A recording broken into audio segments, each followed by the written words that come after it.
पंजाब की सरकार जो मर्जी भ्रम फैलाती रहे, पंजाब के साथ प्रधानमंत्री मोदी जी का विशेष लगाव है। ये 1600 करोड़ की राशि केवल एक प्रारंभिक राशि है। आप ये जो रिपोर्ट्स जा रही हैं, रिपोर्ट बन रही है, अलग अलग विभागों की रिपोर्ट बन रही है, आपको कहीं पर भी पैसे की कमी पंजाब में नहीं आने दी जाएगी। और हम सुनिश्चित करेंगे कि हमारे किसान भाई, हमारे छोटे दुकानदार, किसान मजदूर अपना जीवन जल्द से जल्द सही तरीके से यापन कर सकें। और एक बार फिर बता दूं, ये 1600 करोड़ की राशि ये एक इनिशियल राशि है और जितने भी जरूरत पड़ेगी वो प्रधानमंत्री नरेंद्र मोदी जी उपलब्ध कराएंगे। 12,000 करोड़ रुपया ऑलरेडी स्टेट गवर्नमेंट के पास है, 1600 करोड़ उनको और दिया जा रहा है और 13,600 करोड़ जो है ये इमीडिएटली पंजाब सरकार से हमारी बेनती है कि वो लोगों के पुनर्वास में लगाए और ताकि पंजाब एक बार फिर हंसता बसता पंजाब। नमस्कार दोस्तों, आप देख रहे हैं द बीट्स। दोस्तों, अभी हाल में ही बाढ़ का कहर पूरे देश में था। पंजाब में बहुत ज़्यादा बुरा हाल हुआ। अब धीमे धीमे बाढ़ का पानी कम हो रहा है, लोग कैंप से वापस अपने घरों की तरफ लौट रहे हैं। एक तरफ लोग अपनी ज़िंदगी से लड़ रहे हैं, अपने घर में पहुंच रहे हैं, जो सब कुछ जो मकान टूट गए थे उनको दोबारा से रिपेयर करने की कोशिश कर रहे हैं। वहीं सरकारों ने एक नया लड़ाई छेड़ दी। जो पीड़ित लोग हैं उनको राहत देने के नाम पर सरकारों ने आपस में लड़ना शुरू कर दिया है।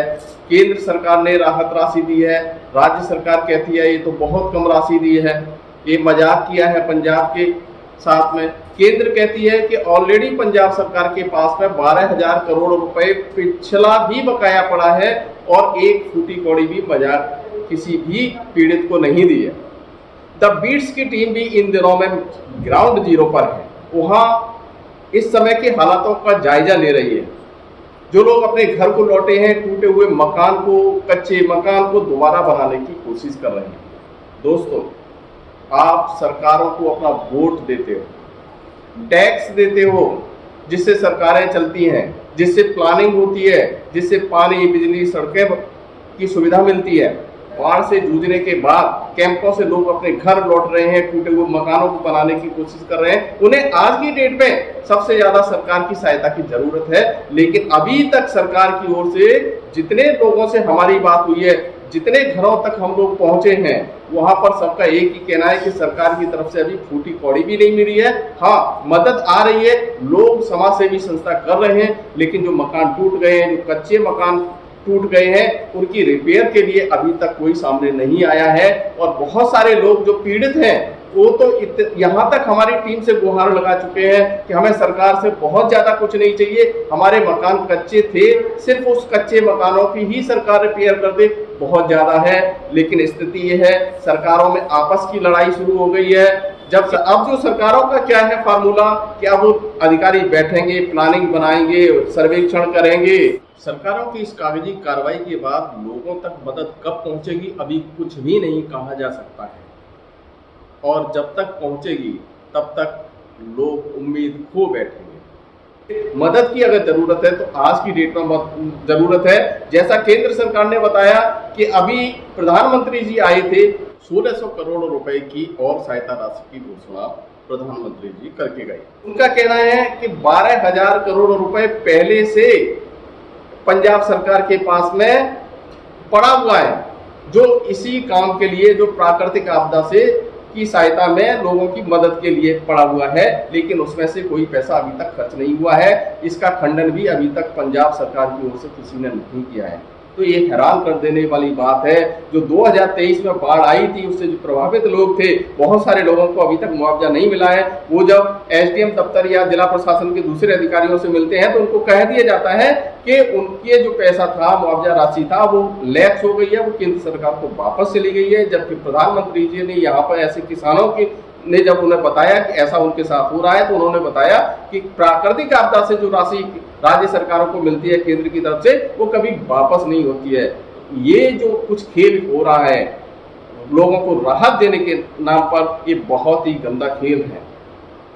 इसीलिए हमारी द बीट्स की टीम ने एक प्लान तैयार किया है। हम लगातार जो बाढ़ पीड़ित हैं उनके कांटेक्ट पर रहेंगे। अब जब ये बाढ़ का पानी लगातार कम होता जा रहा है, उसके बाद असली समस्याएं सामने आनी है, उस समय हम लोग उनके साथ में जाएंगे, उनसे बात करेंगे क्या सरकार की मदद उनके पास पहुंच रही है या नहीं पहुंच रही है। इसी उद्देश्य के साथ में हम पंजाब भारतीय जनता पार्टी के प्रदेश महामंत्री अनिल सरीन से हमारे वरिष्ठ पत्रकार राकेश शर्मा ने बात की और ये जानने की कोशिश की कि केंद्र सरकार अगर पंजाब के साथ वादा कर रहा है कि किस तरह की मदद वह लोगों को पहुंचाएगी, पीड़ितों को पहुंचाएगी, कैसे वो मदद करेंगे, किन किन मदों में करेंगे, क्योंकि नुकसान सिर्फ किसानों का नहीं हुआ है, नुकसान मजदूरों का भी हुआ है, नुकसान छोटे छोटे दुकानदारों का भी हुआ है, क्या उनके लिए भी कोई प्लानिंग है। इन तमाम बिंदुओं पर हमारे वरिष्ठ पत्रकार राकेश शर्मा जी ने अनिल सरीन जी के साथ में बात की है और सरकार के जो राज्य सरकार है उसके दावे लगातार आपको सुनने को मिल रहे हैं। तो हम लोगों से भी मिलेंगे, पीड़ितों से भी लगातार मिलते रहेंगे और उनके सरकार को ये वायदे उन्हें लगातार याद दिलाते रहेंगे। तो देखिए क्या कहते हैं अनिल सरीन जी।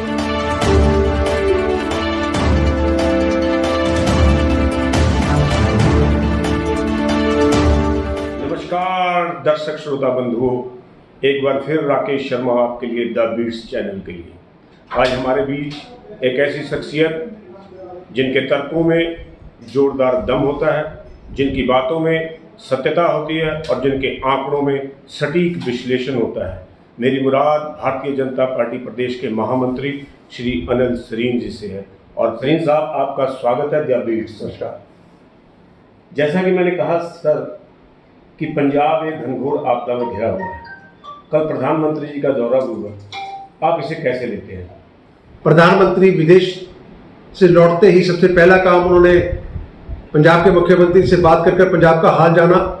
प्रधानमंत्री जी खुद पंजाब के दौरे पर आए, उन्होंने बाढ़ प्रभावित क्षेत्रों का दौरा भी किया, बाढ़ से प्रभावित हमारे किसान बंधुओं और बहनों के साथ बातचीत भी की, उनसे फर्स्ट हैंड इंफॉर्मेशन ली, सरकार के मुख्य सचिव और उनके मंत्रियों के साथ भी बातचीत की और उसके बाद उन्होंने घोषणा की कि ऑलरेडी 12,000 के लगभग 12,000 करोड़ के आसपास स्टेट डिजास्टर फंड में पंजाब के पास पैसा पड़ा है और उन्होंने 1600 करोड़ और जोड़ दिया।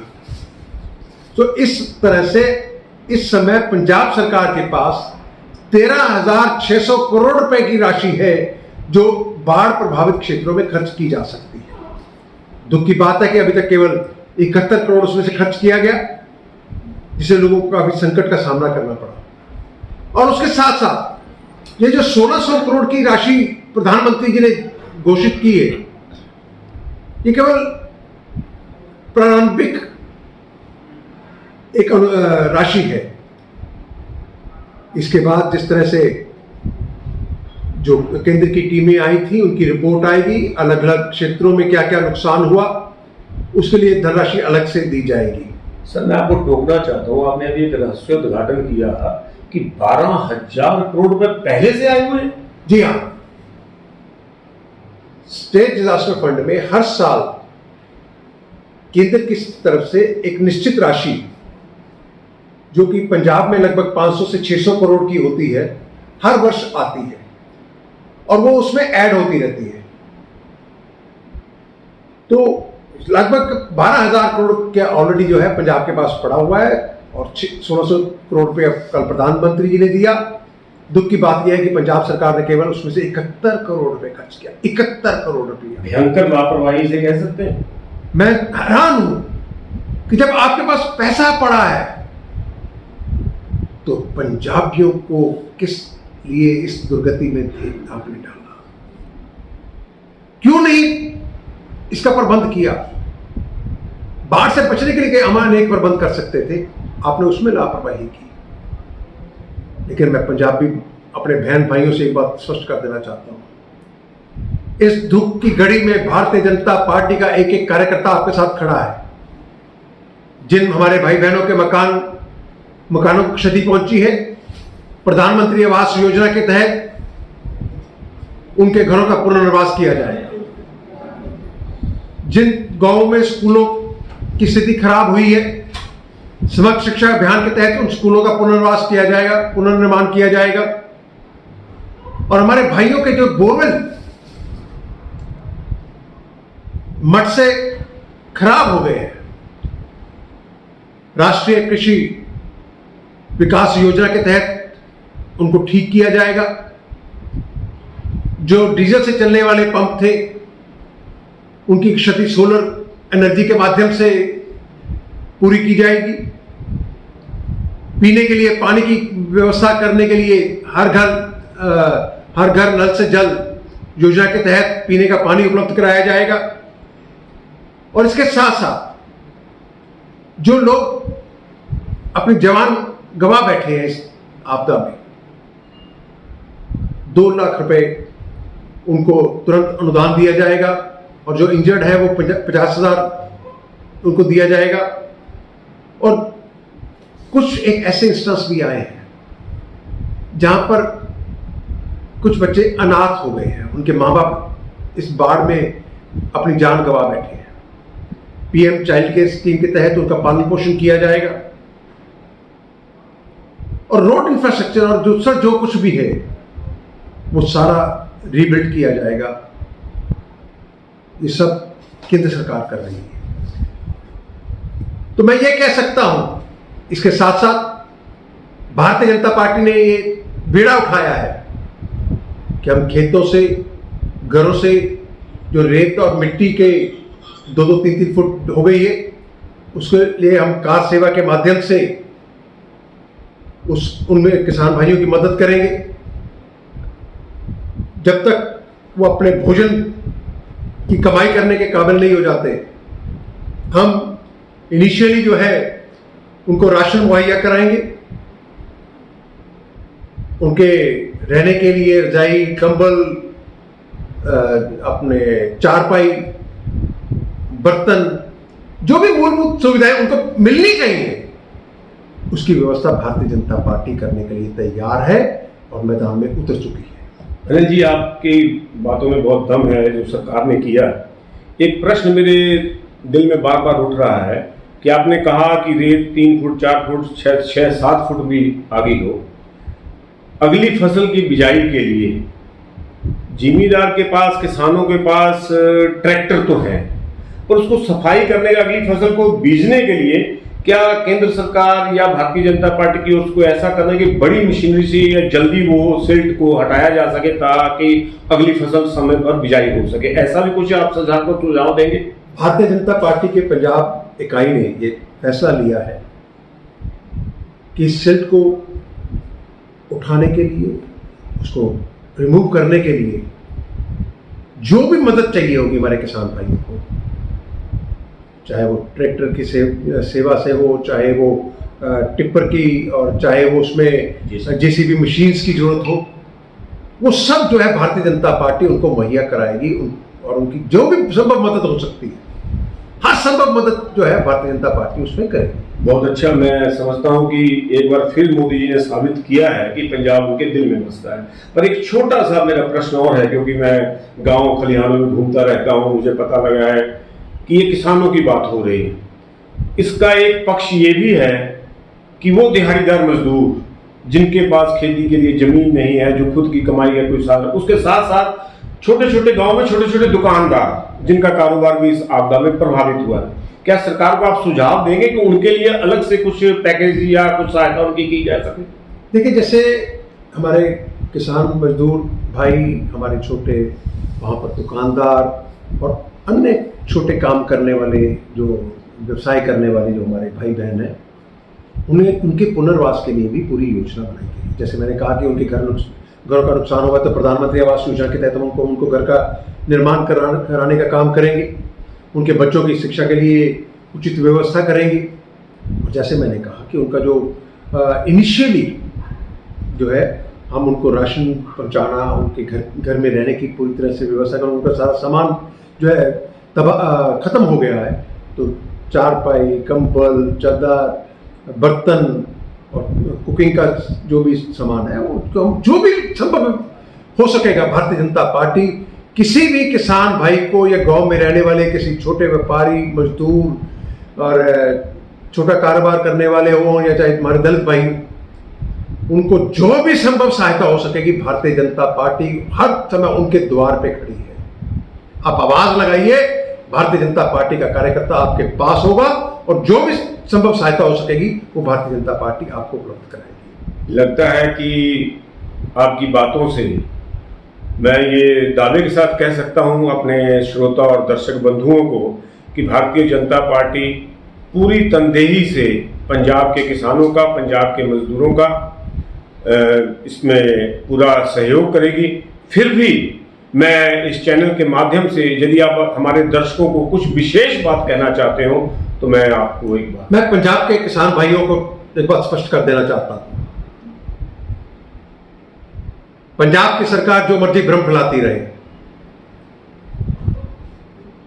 पंजाब के साथ प्रधानमंत्री मोदी जी का विशेष लगाव है। ये 1600 करोड़ की राशि केवल एक प्रारंभिक राशि है।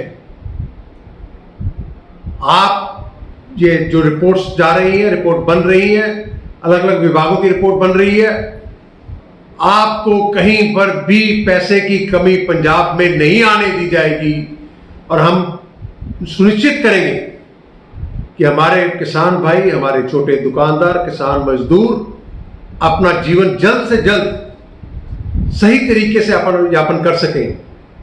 और एक बार फिर बता दूं, ये 1600 करोड़ की राशि ये एक इनिशियल राशि है और जितने भी जरूरत पड़ेगी वो प्रधानमंत्री नरेंद्र मोदी जी उपलब्ध कराएंगे। 12,000 करोड़ रुपया ऑलरेडी स्टेट गवर्नमेंट के पास है, 1600 करोड़ उनको और दिया जा रहा है और 13,600 करोड़ जो है ये इमीडिएटली पंजाब सरकार से हमारी बेनती है कि वो लोगों के पुनर्वास में लगाए और ताकि पंजाब एक बार फिर हंसता बसता पंजाब बने। ये थे भारतीय जनता पार्टी पंजाब प्रदेश के महामंत्री अनिल सरीन जी, जिन्होंने दो बड़ी समस्या और एक उपलब्धि के बारे में आपके सामने अपनी बात रखी। मुझे लगता है कि ये बातचीत आपको पसंद आओगी। एक बार फिर मैं आप सभी का अभिनंदन करते हुए अपने सहयोगी सत्येंद्र उजारगी जी के साथ अनिल जी का धन्यवाद करते हुए और आप सभी का धन्यवाद करते हुए आपसे विदा चाहता हूं। नमस्कार।